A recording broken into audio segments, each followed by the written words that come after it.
ताडोबा अंधारी व्याघ्र प्रकल्पाच्या बफर क्षेत्रामध्ये सध्या एक धिप्पाड वाघाची चर्चा रंगली आहे.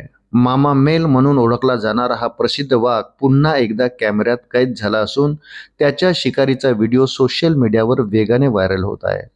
मूल तालुक्यातील फुलझरी गावाजवळ या वाघाने गायीची शिकार केली असून गावालगतच त्याचा वाढता वावर ग्रामस्थांची चिंता वाढवत आहे.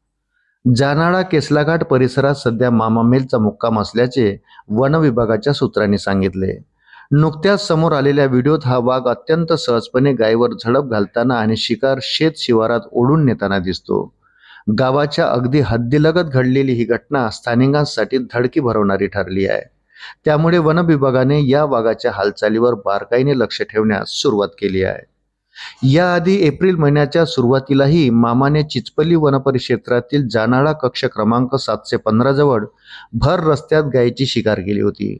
आगडी येथील शेतकरी राजेंद्र वाडई यांची गाय रस्त्यालगत चरत असताना मामाने अचानक झडप घातली.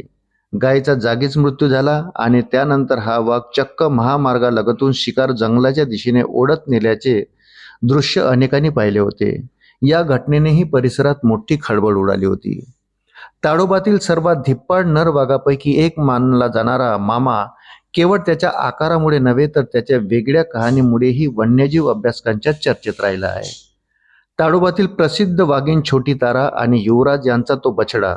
मात्र त्याच्या आयुष्यातील वेगळेपणा इथूनच सुरू होतो. आईपासून विभक्त झाल्यानंतर त्याचे संगोपन बिजली या वाघिणीने केले.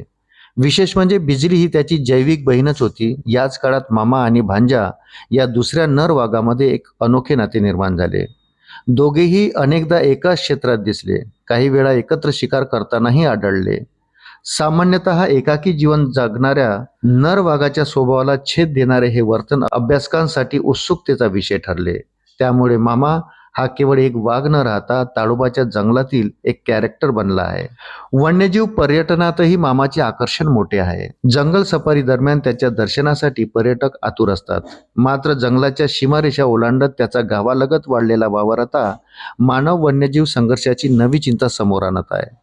वन विभागाकडून नागरिकांना सतर्क राहण्याचे आवाहन करण्यात आले असून पाळीव जनावरे मोकाट न सोडण्याच्या सूचनाही देण्यात आल्या आहेत. अशाच नवनवीन अपडेटसाठी व्हिडिओला लाईक आणि चॅनलला सबस्क्राईब जरूर करा. धन्यवाद.